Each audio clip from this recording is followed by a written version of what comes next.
ये वेदांत क्या है? ज़्यादा तो लोग भ्रमित होते हैं, टीवी में बहुत सारे लोग आके बताते रहते हैं वेदांत, उनको खुद पता नहीं कि वेदांत है क्या ये।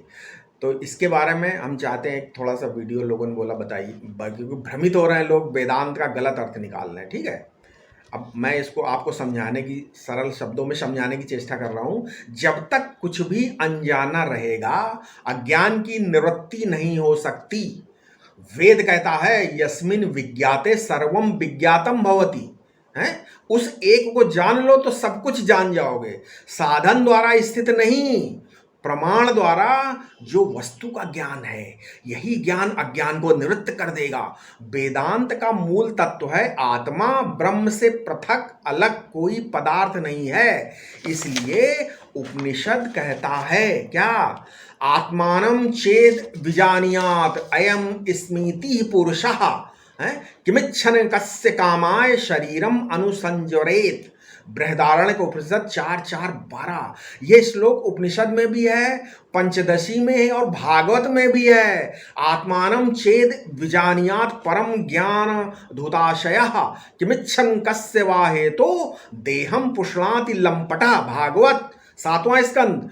जो लोग वेदांत का नाम लेके कहते हैं कि हम वेदांत बोलते हैं, जानते हैं, ठीक है, टीवी चैनलों पर प्रवचन करते हैं, इनमें बहुत से लोग वेदांत की ABCD भी नहीं जानते हैं। क्यों नहीं जानते? क्योंकि जिन्होंने सत संप्रदाय की रीति से गुरु से शरणागत होकर, जिज्ञासु होकर वेदांत की शिक्षा प्राप्त नहीं की है। केवल खुद से पढ़कर वेदांत नहीं समझ पाओगे। अथा तो ब्रह्म जिज्ञासा, तुम्हारे मन में ब्रह्म जिज्ञासा कभी उदय हुई है कि नहीं? ब्रह्म माने क्या है? ब्रह्म माने ब्रह्मा नहीं, ब्रह्म माने वेद नहीं। ब्रह्म क्या है? सत्यम ज्ञानम अनंतम ब्रह्म। अरे 33 श्रुति बोलती है उपनिषद, सत्यम ज्ञानम अनंतम ब्रह्म। अपने आप को जानना है तो ये जानना दूसरी चीज है और साधना दूसरी चीज है। किसी चीज को जानने या पाने की कोशिश या छोड़ने की कोशिश वेदांत नहीं है, क्योंकि आत्मा न तो पाया जाता है न खोया जाता है, केवल अज्ञान निवृत्त होता है। साधन की सीमा और ज्ञान की सीमा को भी समझना चाहिए। वेदांत के अलावा संसार में जितने भी पक्ष हैं वे सब साधन हैं। साधन की सीमा कहाँ तक और वेदांत की सीमा कहाँ तक, ये बात बुद्धि में सबको समझ में नहीं आती। मैं सोच रहा हूं और मैं नहीं सोच रहा हूं, इन दोनों में और मेरी मानना, ठीक है, सोच रहा हूं इन दोनों में, क्या मैं और मेरी मानना, ये अज्ञान की, अविवेक की पराकाष्ठा है। आत्मा या ब्रह्म या वस्तु साधन से प्राप्त होगी या नहीं, ये पहला प्रश्न वेदांत में उठाया जाता है। अच्छा, जो चीज आप साधन से बनाओगे वो मिट जाएगी। ज्ञान से क्या होता है? जैसे इस मोबाइल को जानना, कैसे जानना? आंख से देख के जानना। वैसे ही अपने आप को जानना, केवल जानना ही नहीं, अपने आप को अद्वितीय ब्रह्म जानना। बड़ी विचित्र बात है। चार्वाक, जैन, बौद्ध, न्याय दर्शन, वैशेषिक दर्शन, सांख्य योग, पूर्व मीमांसा, शैव, शाक्त, वैष्णव, गाणपत्य, मुस्लिम, ईसाई, ये जितने अलग अलग वाद या दर्शन, फिलॉसफी हैं, सिद्धांत हैं, इन सबको अलग करके वेदांत के सिद्धांत को जानना पड़ता है। जब एक बार वेदांत के सिद्धांत का ज्ञान हो जाता है तो ये सभी मतवाद वेदांत में समाहित हो जाते हैं, समा जाते हैं, सब अपने अंग हो जाते हैं, किसी से वैर विरोध नहीं रहता है। अच्छा, एक चीज और है, लोग समझते हैं ईश्वर होगा कोई, आत्मा होगा कोई, ब्रह्म होगा कोई। जब वेदांत सुनते होंगे तो उस पर विश्वास कर लेते होंगे, है ना? ऐसा आप समझते हैं ईश्वर, आत्मा, ब्रह्म ऐसा है। वेदांत विश्वास कराने के लिए नहीं है भैया, वस्तु का साक्षात कराने के लिए है।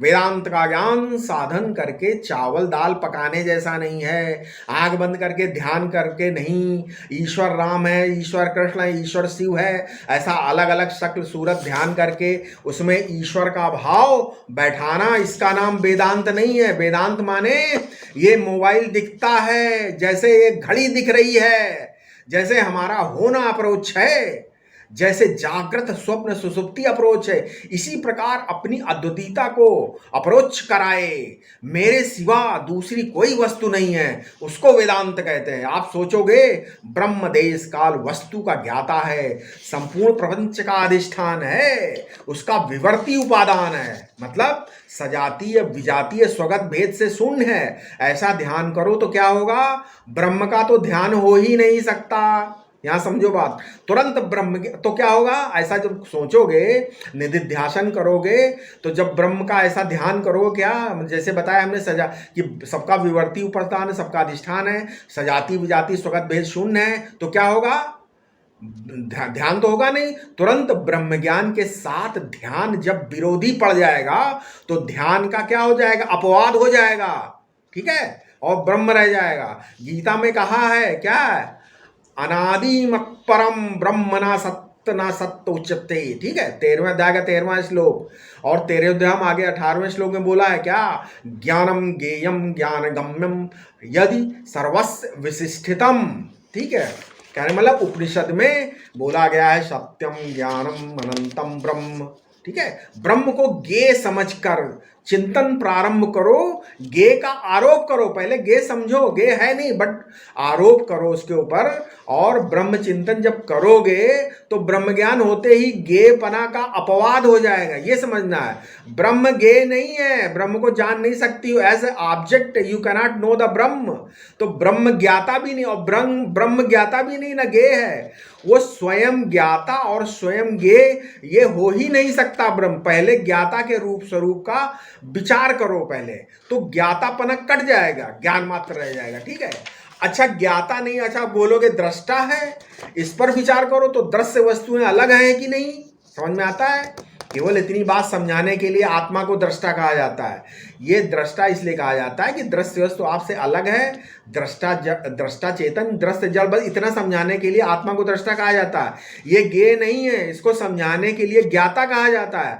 ब्रह्म के सिवा कोई दूसरा ज्ञेय नहीं, इसलिए ज्ञेय कहा जाता है। सत असत दोनों बोलना गलत है, जगत का होना ना होना दोनों गलत है। आरोप के द्वारा इनका वर्णन होता है और नेति नेति के द्वारा इनका निषेध हो जाता है। अब समझ में आया, वेदांत अध्यारोप और अपवाद का जो अब समझना पड़ेगा, यहाँ की जो अध्यारोप किया फिर अपवाद कर दिया, उसका जो अधिष्ठान है, सबस्ट्रेटम है, वो अद्वितीय ब्रह्म है। ऐसा ये वेदांत का जो निरूपण है, बिना सत संप्रदाय के, बिना उपनिषद के, बिना गुरु की कृपा के जो लोग वेदांत को पढ़ते समझते हैं, वे केवल अंधेरे में पत्थर फेंकना जैसा है। बिना सोचे बिना समझे अपने आप को, अपने अपने मत को वेदांत आप नहीं कह सकते हो, ठीक है। आशा है ये आपको समझ में आया होगा क्या है वेदांत, ठीक है। कृपया इस चैनल को सब्सक्राइब करें और इस वीडियो को लोगों तक पहुंचाएं। ओम शांति शांति।